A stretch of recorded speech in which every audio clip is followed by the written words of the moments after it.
Hello, everyone. Good evening. Thank you for braving the cold to join us on this Arctic evening where Dr. Bell is going to warm us up with some warm-looking art, right? I hope you have not chosen exclusively winter scenes. That would be beyond. I'm Michelle DeMarzo. I'm the Curator of Education and Academic Engagement here at the Fairfield University Art Museum. It is my pleasure to introduce you tonight to Dr. Adrienne Baxter Bell, who is going to be speaking to us about the legacy of George Inness, who is one of the most prominent American painters of the 19th century and the subject of much of her research. One painting by Inness is currently on display downstairs in the Bellarmine Hall galleries as part of the exhibition Dusk and Dawn, Tonalism in Connecticut. It opened last Thursday. It just seems like we were in this room a moment ago, and it's open tonight until 6:30. So you will have a chance to pop downstairs after Dr. Bell is finished speaking to take a look, and it is up through April 12th. So it will be here with us through the change of seasons. And when we were planning the exhibition, a great friend of the museum, Ben Ortiz, was the one to let us know that that particular Inness painting called Durham, Connecticut, is part of the Milton Klein Collection at the Bridgeport Public Library, where furthermore, it has not been on public view for 70 years. So Ben let us know that it was there. We were able to obtain the loans. We're very grateful both to him and to the Bridgeport Public Library for lending it to the exhibition. I also would be remiss, and the director sitting right here would glare at me if I didn't mention, we have another exhibition opening on Thursday because, we like to keep ourselves very busy at the museum with our staff of 4. This is opening in the Walsh Gallery in the Quick Center for the Arts on Thursday at 5:30. It's to see this place, Awakening to Our Common Home. It's contemporary art. It's focused on the environment through a more spiritual lens. So the curators are going to be speaking at 5:30 in the Kelly Theater. 6:30 to 8:30 we'll have the opening reception and preview. So we hope you'll come back and join us. I think it will just be a hair warmer on Thursday night than tonight. Our speaker, Adrienne Baxter Bell, is professor of art history at Marymount Manhattan College in New York, where she teaches seminars in all aspects of Western art history, as well as courses in American studies and women's studies. Her publications include George Inness and the Visionary Landscape, which accompanied an exhibition that she curated for the National Academy of Design and the San Diego Museum of Art, as well as the volume George Inness Writings and Reflections on Art and Philosophy. She's lectured and published essays on a diverse range of subjects in American cultural studies, including relationships between American artists and the Macchiaioli during the Risorgimento, American art and metaphysics, the power of gesture in American landscape painting, and the pioneering American art critic Anne Hampton Brewster. When we reached out to Dr. Bell last year to see if she would be interested in speaking about her work on Inness, she mentioned that 2025 would be the second centenary of the artist's birth, which honestly we did not know at the time. And although his actual birthday is not until May 1st of this year, she assured me downstairs earlier that we are celebrating 2025 as the Inness year. So please join me in welcoming Dr. Bell to kick off the celebration.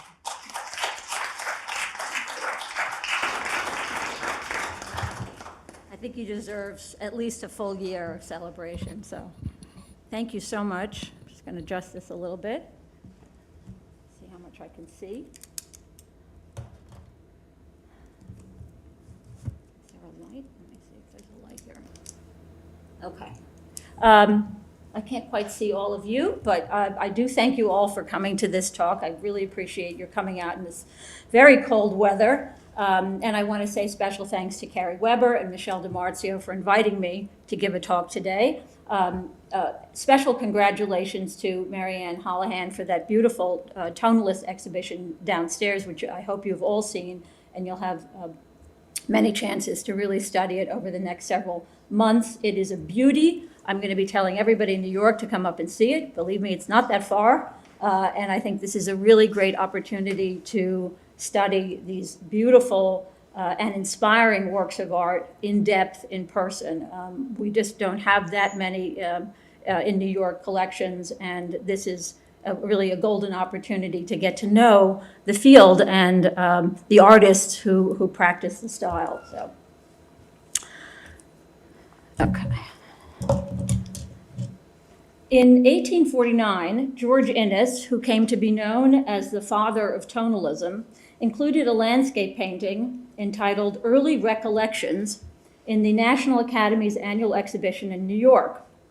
The painting has not been located, so I'm showing one from the same year that bears many of its key features. The Academy gave American artists a chance each year to show their best work and, with luck, to secure clients. At only 24 years old, Inness had recently launched his own career, so the occasion was a delicate one, and he hoped for support from the press. A critic from the Knickerbocker, one of the leading journals of the day, included the following comments about Inness's work in the review, and I quote, "Mr. Inness is rapidly rising into excessive mannerism, and mannerism of the very worst kind. His foreground trees are the same color as his middle distance hills, and over the whole picture, a sad and heavy tone pervades and wounds the eye. If he will take our advice, he will pay more attention to the various lights and shades of his pictures." 6 years later, in 1855, Inness, clearly undeterred, sent 2 more paintings to the Academy. I show what was likely a similar painting, The Meadows. On this occasion, his work received an even harsher rebuke from the Knickerbocker. It read in part as follows, quote, "A most lamentable display is shown in numbers 56 and 222 by George Inness. It is scarcely credible that an artist who is possessed of undoubted talents should so prostitute his abilities to paint like this. One of these pictures is a mass of green cheese dotted with sheep. Most persons imagine these sheep to be cows. In the other, Mr. Inness, misspelled by the way, has striven to give the effect immediately after a summer thunderstorm. He has made a conglomeration of soft tallow. Mr. Inness, pray leave off such freaks and paint as we know you can. Thus to trifle with yourself and the public is more than foolish, it is criminal." So we want to believe that famous artists always received commendations, that they never suffered the indignities of a bad review. But such was not the case for George Inness. Although he had not yet heard the wisdom of Winston Churchill, quote, "Success is the ability to go from failure to failure with no loss of enthusiasm," he refused to let narrow-minded criticism derail him. Given the Arcadian tenor of the Meadow, we would well wonder what so disturbed the Knickerbocker critic. Where was this sad and heavy tone that pervaded Inness's work? Why did the critic feel that Inness failed to represent the precise effects of light and shade in nature's forms? Why did he object to Inness's depiction of sheep as dots of paint rather than 4-legged mammals? The Knickerbocker reviews suggest that 3 decades before tonalism flourished, Inness was being lambasted for painting in a proto-tonalist manner. The Knickerbocker critic had grown accustomed to the work of the Hudson River School artists, that is, the American landscape painters such as Thomas Cole, Asher B. Durand, and John Frederick Kensett, who dominated the American art scene in the 3 decades before the Civil War. Kensett's inspiration for his magnificent scene of Mount Washington in New Hampshire was, according to art historian John Driscoll, a sketching trip he took to the White Mountains in 1850. On July 8th, Kensett began formulating his ideas for this scene, a settled pastoral landscape. Here, a broad valley with farms stretches out into the middle distance. At the right, nature has warmly embraced the North Conway residents, symbolized by their red-roofed homes and at least one church. The snow-capped crests of Mount Washington, set against a cloudless sky, reify the deep breath of clean air that we would gladly inhale in this bucolic setting. Grounded in scientific materialism, which posits that the visible world is the only reality, Hudson River School paintings reassure our desire to know where we are, to identify our sense of place, and with it, a sense of ourselves. Put another way, they say, I know where I am, therefore I am. American artists were hardly alone in cultivating this appreciation for the meticulous representation of forms in nature. When Inness traveled to Europe in 1852, at the age of 27, he encountered the work of the Pre-Raphaelite Brotherhood, a group of English painters, poets, and art critics founded in part by William Holman Hunt in 1848, and inspired by the writings of the British critic John Ruskin. The PRB, as it came to be known, championed the attentive study and meticulous representation of nature using abundant detail and intense colors. Hunt's representation of our English coasts, which I show on the screen here, is so meticulously conceived as to convince us that we can simply hop onto the mossy promontory, smell the wildflowers, and feel the luminous sunshine on our backs as we mingle with all of those admittedly adorable sheep. While the PRB at first received mixed reviews in England, they were widely admired in America and even gave rise to a school of followers, the New Path. Inness's Knickerbocker critic would have heralded Hunt's work for its geological specificity, overall legibility, and solicitousness toward the viewer. One can only imagine how he or Hunt would have received Winter Close of Day, the type of early Inness landscape that inspired the subsequent generation of tonalists. Inness, for his part, viewed the Pre-Raphaelites as too firmly grounded in what he termed, quote, elaboration in detail. While he greatly admired the work of the Hudson River School artists, especially Cole and Durand, he transitioned from their approach fairly quickly in his career, as the soft hues and expressive brushwork of this painting confirm. Pictorial exactitude, whether practiced by British or American landscape painters, prevented him from capturing what he later termed, quote, that subjective mystery of nature with which, wherever I went, I was filled. He sought not to imitate nature's physiognomy, but through nature to convey his deepest emotions and values. These beliefs and the paintings that reflected them inspired the tonalists. I would argue today that they remain more valuable to us than ever. What did Inness mean by that subjective mystery of nature with which, wherever I went, I was filled? Well, the subjective is based on the personal, on the human, and Inness always grounded his approach to landscape painting in the personal. During that same trip to Europe in 1852, when he encountered the work of the PRB, he also viewed the work of the Barbizon School, a group of French artists active from roughly 1830 to 1870.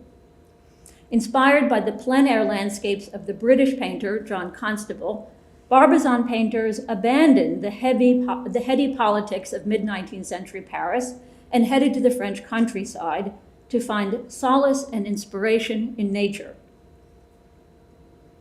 Having visited the Paris Salon of 1852, Inness would have seen two small landscapes by Theodore Rousseau, one of the leaders of Barbizon. I show landscape at twilight, a representative example on the screen. Inness knew that Rousseau studied nature attentively. Indeed, the Frenchman had become an accomplished geologist, meteorologist, and botanist. But Rousseau, the scientist, also understood that nature and human beings are intimately bound with one another. A humble tree covered in snow transcended its arboreal identity. Referring to the great Irish poet, warrior, and demigod, he viewed it as, quote, one of Ossian's warriors, with his, quote, great arms spread, like an old bard. When Rousseau represented trees, as he does in this lovely scene of the forest of Fontainebleau, he said, quote, he painted their portraits.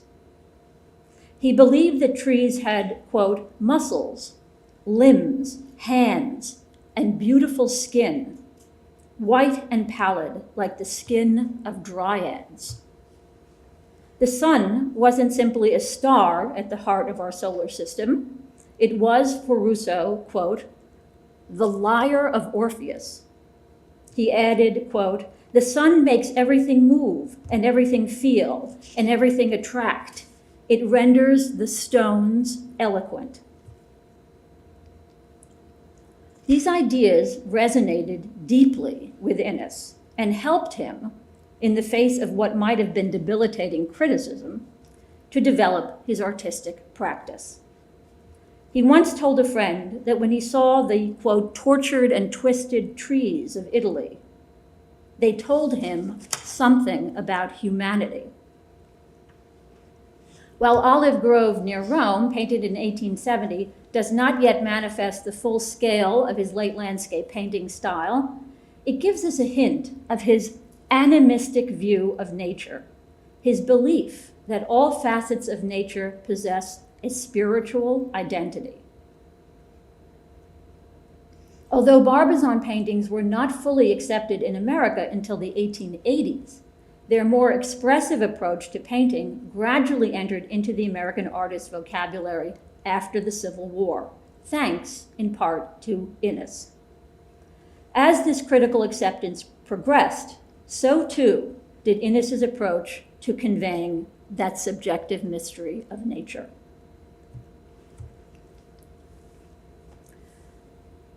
George Inness was as much an amateur philosopher as he was a painter. He wrote extensively on a wide range of topics, from the spiritual identity of colors and vortical nebulae, I kid you not, to the politics of Henry George. While nearly all of his writings were destroyed or lost, we have comments recorded by friends and admirers that provide insight into his thinking. This photograph, taken 4 years before he died, subtly reflects his dual identity as an artist with paintings and palette, but also as a writer, holding his paintbrush as he would a quill pen. Extant texts and recollections show that he was devoted to and developed his understanding of that subjective mystery of nature from the writings of Emanuel Swedenborg, seen here on the left. Today, Swedenborg is known primarily in religious circles. In the mid-19th century, however, he was considered a leading theologian. Born in 1688, Swedenborg enjoyed a prolific career as a scientist. And then, at the age of 53, he began to experience mystical visions that directed him to write new interpretations of the Bible as in an effort to reform Christianity. Swedenborg's voluminous writings gave rise to a Christian denomination that flourishes throughout the world today. His theology spread so widely in America that by 1850, no less a luminary than Ralph Waldo Emerson, seen on the right, could observe, quote, "This age is Swedenborg's." For our purposes, the most relevant aspect of Swedenborg's theology is his explanation that the divine makes itself known to all of us through a variety of means. One is what he called spiritual influx, or the continual inflowing of God's divine love and wisdom of life from him through the spiritual world, what he termed the world of causes, into nature, what he termed the world of effects.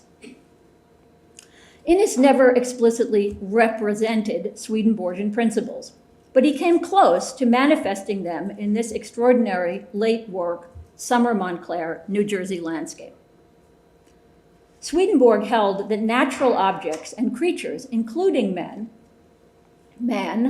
are intrinsically inanimate until imbued with life through the influx of spirit. Light, for example, has two identities. It emanates from God as truth and provides angelic beings with insight. Its counterpart in nature is light from the sun that nourishes all living organisms. It provides nature with life and human beings with physical sight.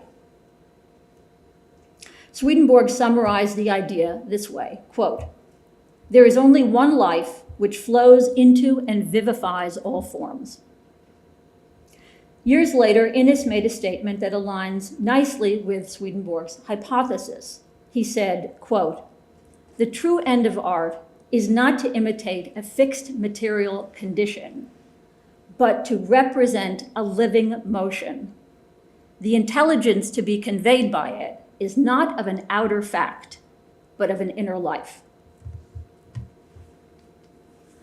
When we think of that fixed material condition, we can imagine the paintings of Kensett and the Pre-Raphaelites.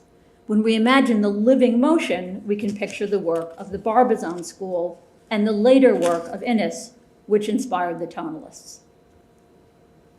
For Inness, the goal of the artist is not to show us what we can see with our physical eyes, but to illuminate what he termed the reality of the unseen.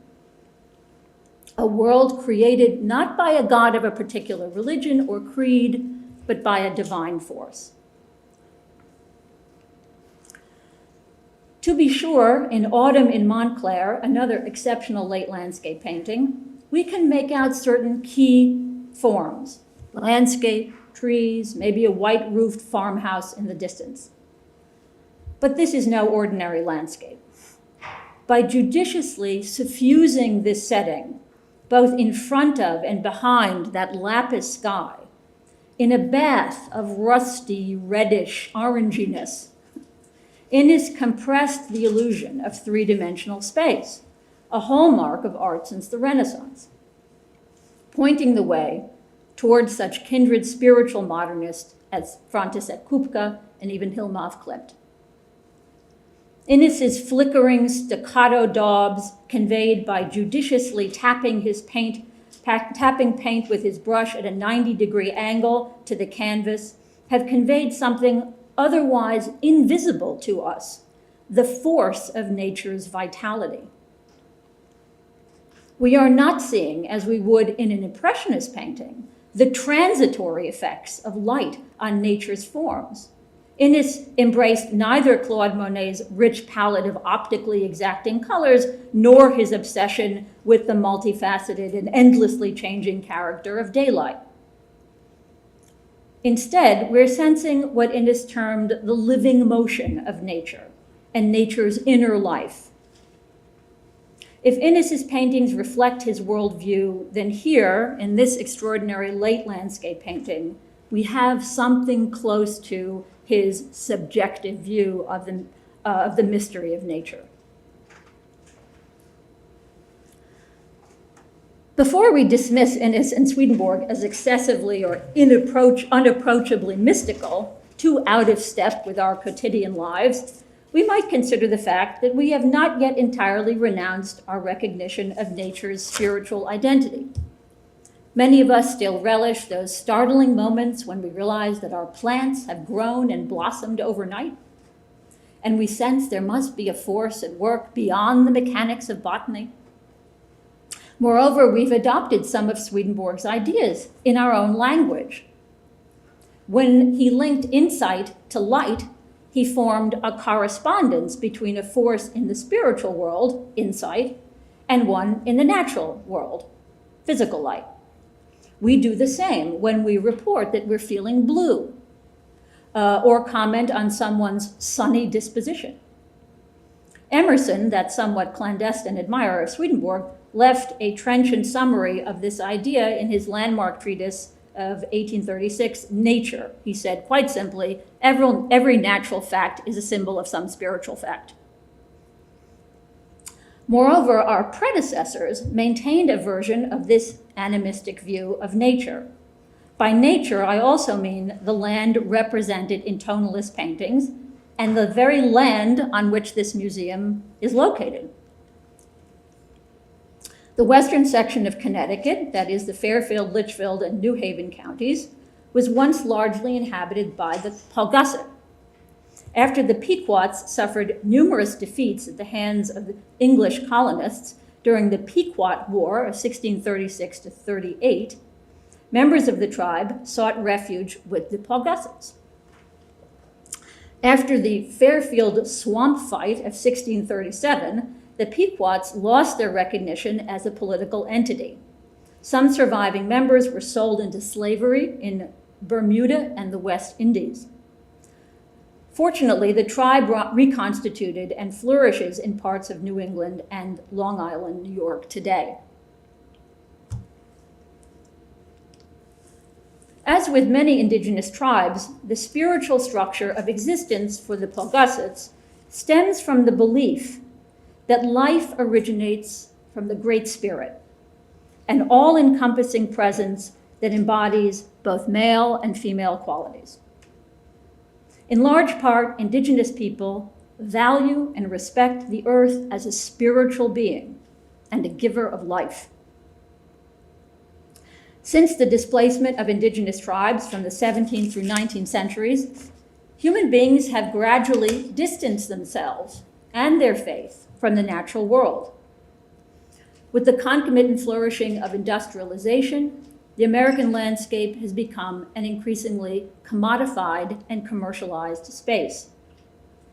Whereas the divine in nature remains central to most non-Western religions, Shintoism, Buddhism, Hinduism, to name just a few, Western cultures have largely decoupled the natural world from the divine, reduced it to a phenomenon to be controlled and ultimately exploited.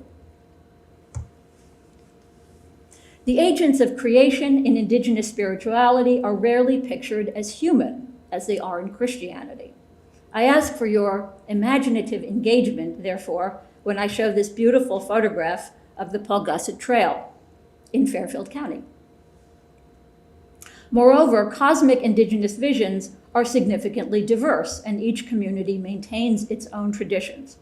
Still, one thing is clear. Indigenous peoples view creation as a living process resulting in a living universe in which kinships exist among all living things.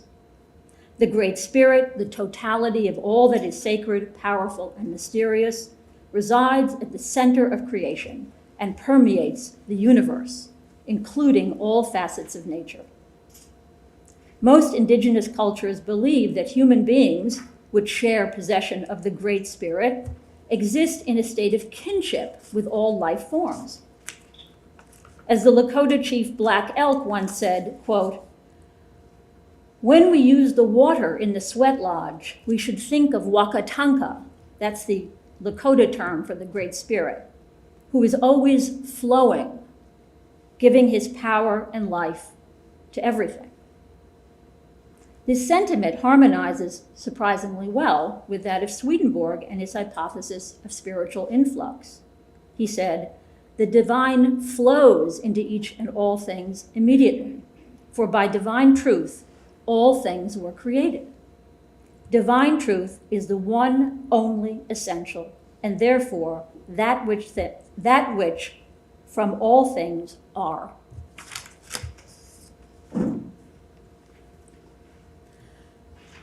When we are cognizant of the kinships that exist in nature, we feel connected to our biotic communities. We cultivate what the great environmentalist Rachel Carson called our sense of wonder in nature. Other writers on ecopoetics have called this sensation enchantment, a word that embraces the sound, the chant of nature. To be enchanted is to regain that capacity for wonder, which will in turn help to restore our sensitivity to the voices, the chanting of all living beings. To hear this chant, we must first be silent, an ontological condition that Homer Dodge Martin evoked so effectively in the graphic stillness of Silence of the Brooks, one of the highly evocative landscape paintings in the Tonalism exhibition downstairs. Given this allusion to enchantment, it's fitting that tonalism calls to mind musical and vocal sounds as effectively as it does chromatic hues. Musical tones can refer to specific notes or to the quality of a sound, as in the bright tone of a flute. Tone can also refer to human temperament, as in the tone of a reply. It is, in this sense, both a natural and a spiritual word, just as sight and insight correspond. Tonalism, the art form, therefore does more than picture scenes in nature. It also conjures the idea of the tones, the sounds, the chants of nature. And in this way, our capacity, should we choose to exercise it, to hear those sounds.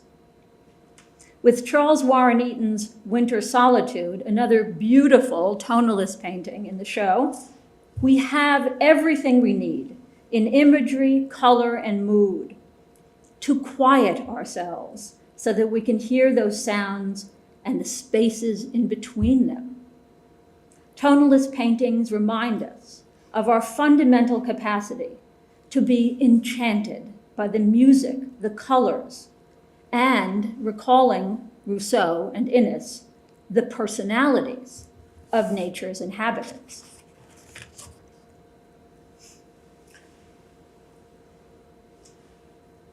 While the sources of the California fires that we've all witnessed during the past 2 weeks are not yet fully determined, scientists at the National Oceanic and Atmospheric Administration have confirmed that they were exacerbated by extreme heat events and prolonged droughts in the region, that is, by the effects of climate change.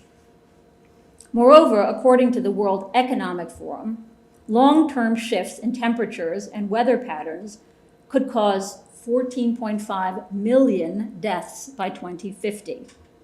The costs to the environment are almost incalculable.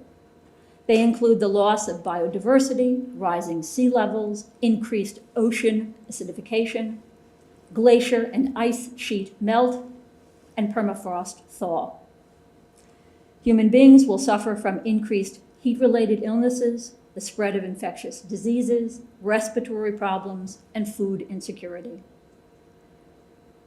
Recitations of these familiar facts soon transmute words into a requiem, a choral threnody. The tonalists themselves did not always appreciate the ways in which their views and indigenous views on nature harmonized. In 1914, Henry Ward Ranger, who is said to have coined the term tonalism, lamented that his colonial predecessors had to, quote, fight the Indians for the privilege of landing on these shores. He was, quote, filled with reverence and wonder for their achievement. Indeed, when we study Ranger's Hillside Trees, yet another key painting, beautiful painting in the tonalist exhibition, we may consider the absence of those original inhabitants who were so violently expelled from their land. Seen in the ecological light that these indigenous inhabitants maintained, tonalist paintings like Ranger's may be our last opportunities to experience ecosystems untouched by industrialization.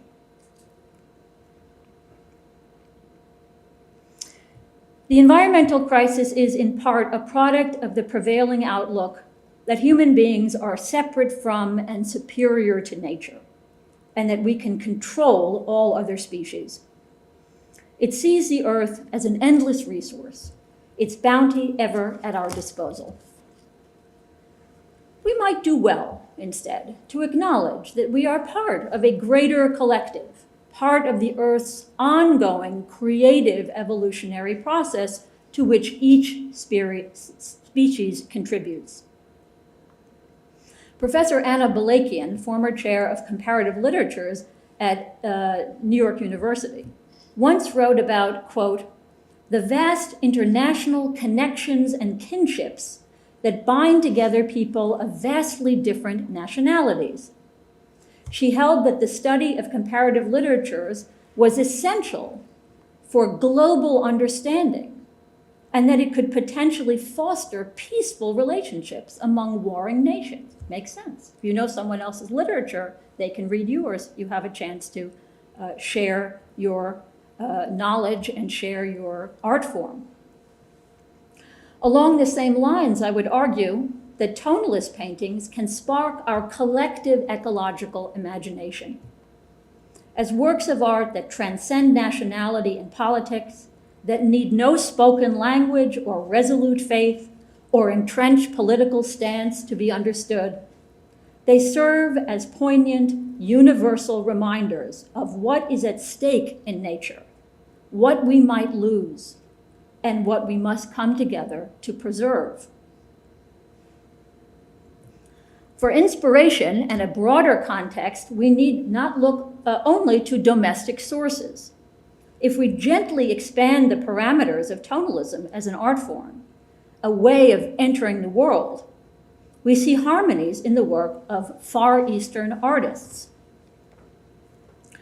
During the final winters of his life, George Inness lived in Tarpon Springs, Florida. Its stately pine trees inspired his magnificent The Home of the Heron. What we are seeing in this painting's calligraphic bursts of nearly black over warm golden brownish paint is less a scene in nature and more an expression of nature's spiritual identity as realized through Inness's physical interaction with his canvas. To prepare himself to paint, Inness entered into a meditative state, not unlike that of the Buddhist, who forgets the self indirectly, which is to say, by concentrating on and becoming one with his meditative practices. In its style and rationale, The Home of the Heron resonates deeply with a well-known painting of pine trees, now designated a national treasure, by the 16th century Japanese artist Hasegawa Tohaku. As with Inness, the Zen painter released the exigencies of mimetic representation and embraced the challenge of conveying the essence of nature's form, their spiritual essence, through exquisitely constructed, highly considered brushwork. Tohaku's execution, like Inness's, is startlingly straightforward and spontaneous. He worked only when he knew the subject from the inside, when he knew what Inness would many years later describe as, quote, the subtle essence which exists in all things of the material world. The sumie style of Zen painting, constructed with a horsehair brush, black ink, and silk, is not far from the restricted tonal palette and carefully calibrated brushstrokes that Inness used in his late Tarpon Springs landscape. In both cases, the artists have devalued clear representation, mimesis, and attempted to capture the living force within nature's form. Although we don't yet know the extent to which Inness was familiar with Far Eastern philosophy, it seems clear, given his lifelong dedication to philosophy, that he would have been exposed at least to its fundamental principles. He may have even considered common ground between the mysticism of Buddhism and Swedenborgian principles. Scholars Stephen Larson and David Loy have both analyzed facets of that relationship. For example, Loy shows how in both doctrines, self-love closes our inmost parts to divine influx and is the primary problem to be overcome. For Swedenborgians and Buddhists, in the process of giving up the love of self, we do not obtain some other reality, but rather realize the true nature of this reality. In addition to being a philosopher and painter, George Inness was also a poet. Around the same time that he painted The Home of the Heron, his son recorded an anecdote that reflects his highest ambitions for painting. They were embodied in Edgar Allan Poe's poem, The Bells. Poe's euphonious poem celebrates the ability of all variety of bells, of bugles, sirens, clanging bells, and so on, to elicit distinct emotional responses. In a short representative passage of the poem, Poe gives us the sound of wedding bells. It goes like this. Golden bells, what a world of happiness their harmony foretells. Through the balmy air of night, how they ring out their delight. From the molten golden notes, and all in tune, what a liquid ditty floats to the turtle dove that listens while she gloats on the moon, how it swells, how it dwells on the future, how it tells of the rapture that impels, to the swinging and the ringing of the bells, bells, bells. End quote. Poe's rhythmic repetition of the word bells and his use of rhymes, swells, dwells, tells, capitalizes on the lulling, even hypnagogic effect of kindred aggregate sounds. Here, the signifiers, the raw sounds of the words, adopt a poetic role that is as important, perhaps even more important, than the signified, that is, the meanings of the words and their functions within the poetic narrative. Using rhyme and repetition, Poe creates a scaffold, a poetic matrix, in which those sounds generate harmonious tonal vibrations. In this way, they convey an emotive, we might even say spiritual, message that transcends the English language in which it was written. Inness believed that the work of the poet and the painter was interconnected. He conveyed this idea to his son, quote, "Poe in the bells, it rolls, tolls, swells, dwells, all poetry, all the same thing. Poe uses words, we use paint. The other fellow," he added, "uses a fiddle. You can't go any further than that." For Inness, poetry and music, recall the fiddle, could bring the reader of poetry or listener of music to transcendent places even more effectively than the art of painting. In his worldview, the painter was actually hampered by the prosaic tools of his trade, paint, canvas, paintbrush, so on. The poet and musician, by contrast, had elutriated sound as their expressive vehicles. Through the careful choice of words, of tones, the poet could liberate the reader entirely from narration. He could conjure a sight of pure sound, pure enchantment. Many of Inness's late landscapes, such as the home of the heron, approach this goal of pure tonality as closely as any late 19th century landscape painting. Here, Inness seems to have achieved his greatest wish, which he again conveyed to his son, to liberate himself from the tools of his craft. Quote, "Oh, to paint a picture, a sunset without paint," he exclaimed. "Oh, to create without paint." In the end, Inness imagined a place beyond the confines of a single art form where all three creative vehicles could align: tonalist painting, tonalist poetry, and tonalist music. Perhaps when we consider the tonalist paintings in your inspiring exhibition within the global framework of faith in the immanence of spirit in nature, and when we recall the fragility and inestimable value of nature, we will allow George Inness and tonalist landscape painters, to inspire in ourselves a more reciprocal engagement in the wider life of the animate and enchanting earth. Thank you.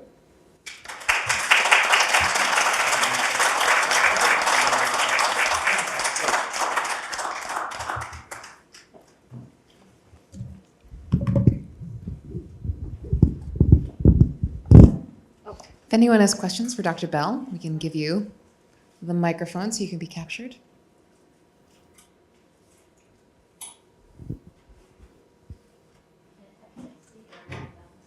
Any questions? Hi, thank you so much. Just out of curiosity, what first drew your kind of intellectual attention to tonalism? I'm just thinking back to my undergraduate days when I was taking art history surveys, and we didn't talk about it. So I'm wondering what your first exposure really was. It's not, oh yes, over here. Over here. It's not taught often. It's really not. Oddly enough, I studied American landscape painting at Columbia University, and I didn't talk about George Inness. So it was very odd. What inspired me was an experience I had at the Metropolitan Museum of Art.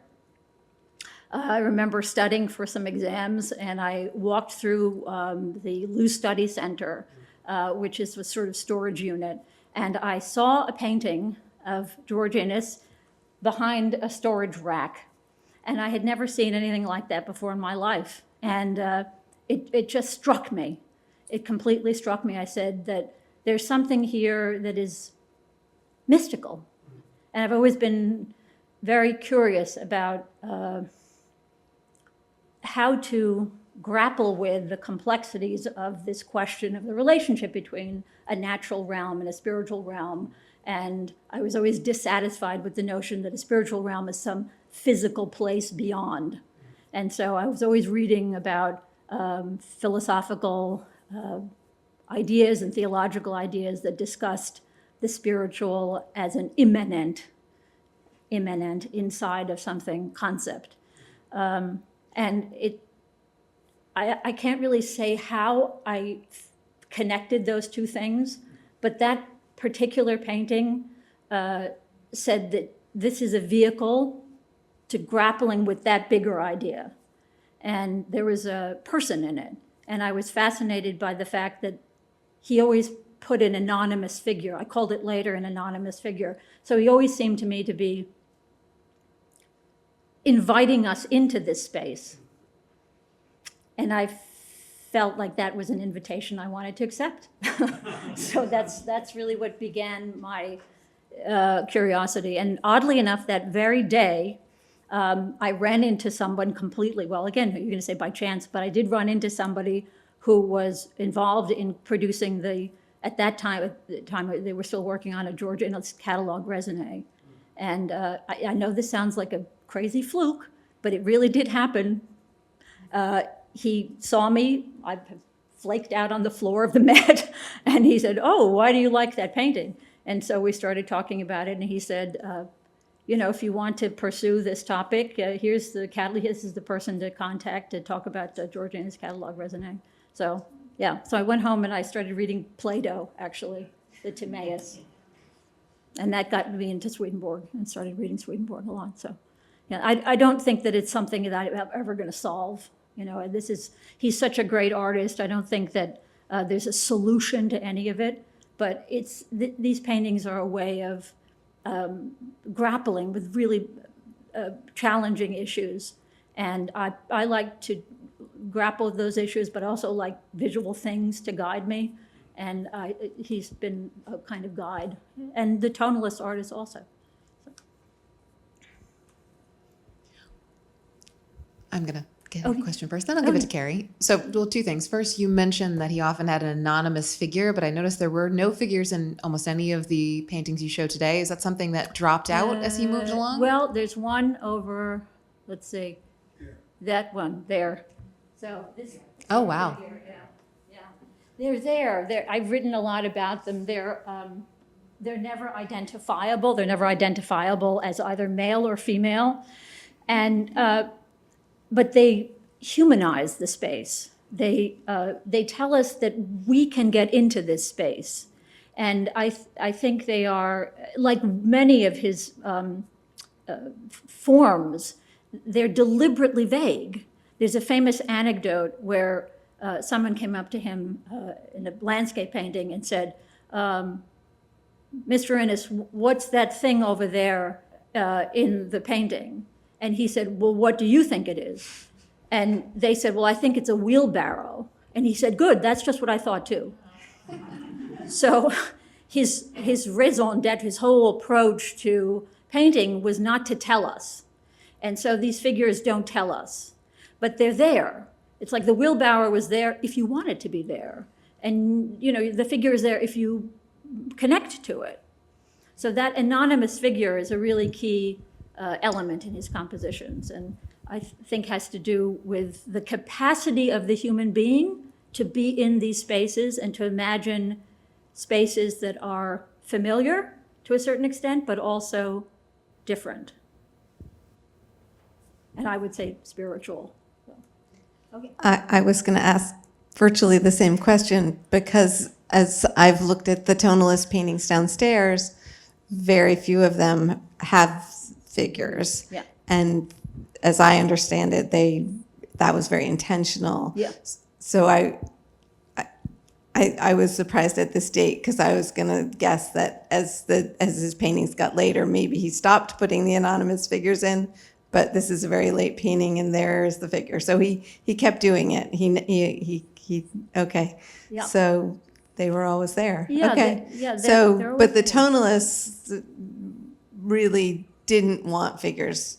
The ones downstairs, most of them Right. really, they were just about the Right. sort of the power of nature and wanting you to be in this landscape without the figure Without there the- welcoming you into it. Yeah. You know, just to take yourself into it in a different way. In a different way, yeah. To me, that figure, I mean, you could go back and say, well, it's like a Corot painting. You know, Corot always had a figure with a French artist, pre-Barbizon, always had a figure with a red jacket on. And that was designed to kind of capture your eye and bring you into the composition. And there may be a little bit of that with Inness, but I think it's more about the idea that this is a human space. And this is a space that is about the way we look at nature. And it's about the sort of the humanity of these forms in nature.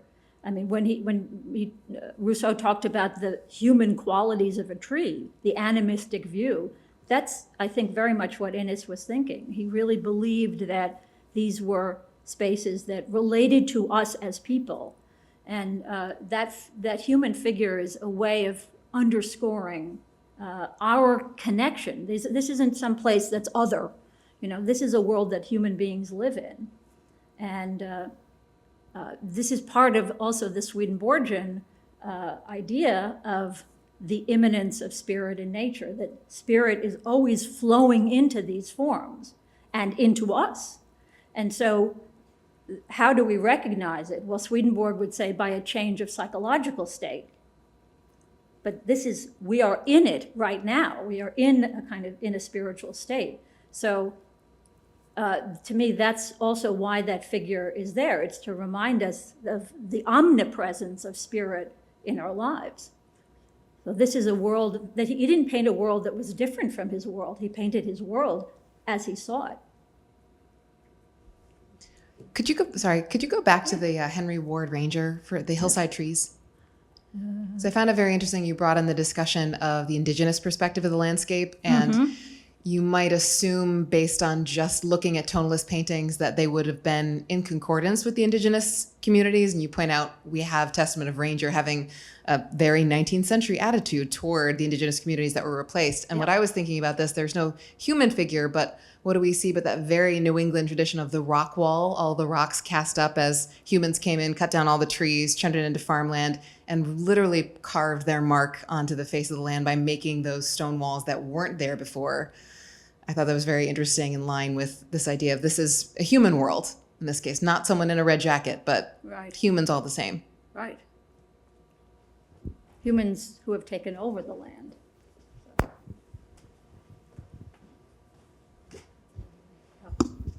Hi. I had to laugh when you said, or one of the folks said, there's the figure in the painting, in the Inness painting. I didn't even notice the figure. You know, I looked at it, I thought it was a part of the landscape. But it also brought me back to the Montclair Museum that has the separate Inness gallery. Yes. And they have Christmas Eve. Oh, yes. And there, you can't miss that figure. I mean, the 1866. figure's there, walking through the snow, heading toward the viewer. And initially, I was thinking he was heading away from the viewer, but heading toward the viewer. Beautiful painting. Oh, my God. Gorgeous. Perfect example of tonalism. Yeah. 1866, he did that painting in 1866, and in 1868, he actually converted or was baptized into the Swedenborgian Church. So it's right around the time that he's writing about the color correspondences. He's writing an essay on the spiritual significance of colors, 1867. In 68, he becomes baptized. He and his wife are baptized in the Swedenborgian Church. And that painting is, to me, a kind of initiation into his transition from the more traditional Hudson River School style, which, by the way, you can see. Here's a plug for the Montclair Art Museum. I live in Montclair, so I can plug the Montclair Art Museum a little bit. It's a gorgeous gallery. It's an Inness gallery. He lived in Montclair from 1878 until his death in 1894. And we're very fortunate to have a whole group of his paintings from all aspects of his career, from the very earliest 1849 landscapes all the way to the very end, the 1893, 94 paintings. But they've been hung so that you can see this transition from the traditional Hudson River School style, and then that painting that you've very astutely and wisely pointed out is the kind of launching into his more, I would say, spiritual style. It's not really the late landscape painting style that starts about 1878, but in the late 1860s to the late 1870s, he goes through a series of transitions where he starts really to come up with his own style of painting. And Christmas Eve is a really landmark moment, I think, and it corresponds very nicely with his own personal dedication to Swedenborgianism. Any last questions? All right, we think we have time for one last question. I want to give you time to go downstairs. Thank you very much. I was really interested. You began your talk talking about realism and referred to the Hudson Valley School. And I'm sorry, the Hudson River School. I'm from the Hudson Valley. I never thought of the Hudson River School as realistic because it's so romantic. It's so much a projection of this romantic ideals of humanity onto the nature as sort of a canvas. And whereas these paintings are more realistic in the sense that they're not projecting humanity, but pulling our human reaction to nature. Because each one of these paintings I look at, I say, "Oh, I remember a day like that." And I've been looking also at neuroscience, which it basically says that this is actually what we see realistically, and it's our brain that constructs that very realistic and rigid picture of things and fills in the gaps so that we see trees and grass and river. The brain makes all that happen, that the eyes are really seeing much more ephemeral things like this. Do you find that this discussion of realism versus the ephemeral plays into the discussion? Oh, well, I mean, you've just opened up a big topic. What is realism, the workings of the mind and all? I mean, it's absolutely fascinating, really fascinating. So, yeah, realism. I try not to use it too much, realism, because what does it mean exactly? Realism to who, to whom, at what point, who's defining it? I mean, I think the Hudson River School artists were, if you want to use that word to describe them, more connected to what we see, to mimetic reality. In other words, to what is closer to a photograph to a certain extent. They did sketches, and it's never sketched per se, right? They wanted to reproduce, they wanted to represent recognizable forms, whether it's a Frederick Church painting or a Thomas, I'm not thinking of the late Thomas Cole, but the earlier Thomas Cole paintings, Asher B. Durand, going into nature, making drawings, things like that. That's more closely bound to what we would consider the more traditional Hudson River School aesthetic. Realism, I mean, yes, I agree with you that this is realism to Inness. It is absolutely his realism. I think one reason why he left behind the Hudson River School was simply that was not realistic to him. Brought in the issue of the Pre-Raphaelite Brotherhood. And to him, that was not realistic. To most other people, they would say, oh, that's very realistic. I can recognize the sheep. I can recognize the plants, the flowers. But not so to Inness. To him, that was a fiction. That was a falsehood of vision. It was too exacting. It was too meticulous. It gave us too much information. Our eyes couldn't take in all that information. If you look at a Hunt painting, sometimes the foreground is as clear as the distance, and that's really not how vision works. So this is why Inness left them behind, because he's searching for reality. He's searching for his version of reality. And that's an idea that's deeply entwined with philosophy. He was asked once, toward the end of his life, in an interview that was published 8 days after his death, the interviewer asked him, "Mr. Inness, what do you do when you grow weary of painting?" And he said, "Then I turn to theology. It's the only thing except art which interests me. In fact, in my theory, you may say it is theology, but it has gradually resolved itself into a scientific form. And that is the development which has become so very interesting to me." So, is it realism? No, but it's realism according to the way he intertwined nature, art, and theology, and I would argue today, music and poetry. He saw them all as this complex intersection, intertwined aesthetic form. And so I think when we see these paintings, we can think about other aspects of nature, nature's spiritual identity, or as I said, the songs of nature. They're all part and parcel of this much broader worldview. During his lifetime, he was identified as a metaphysician. His friends identified him as a metaphysician. So you can see why it's taken me a long time to work on him, because metaphysics is not a small topic. But this is why, when you get, and you ask me, why did I get into it? Because I'm really interested in metaphysics. This is what the field of philosophy that asks us to unpack some of these issues, the relationship between the natural realm and the spiritual realm. And so when I found out that he was a metaphysician, I thought, oh, okay. Now I've got somebody who can really kind of help me to work my way through this. You know, for me, Inness has been a kind of guide. You know, he's a painter, but he's also been a guide to understand some of these larger questions. Have I found answers? No. But I think some of my questions have become a little bit clearer by reading what he wrote, and especially by looking at the paintings. Because if he says that this is a kind of theological statement, then I have some guidelines, you know, then I can look at this and say, it's more than a doctrine, you know. It has to do with a way of being in the world. Thank you so much, Dr. Bell.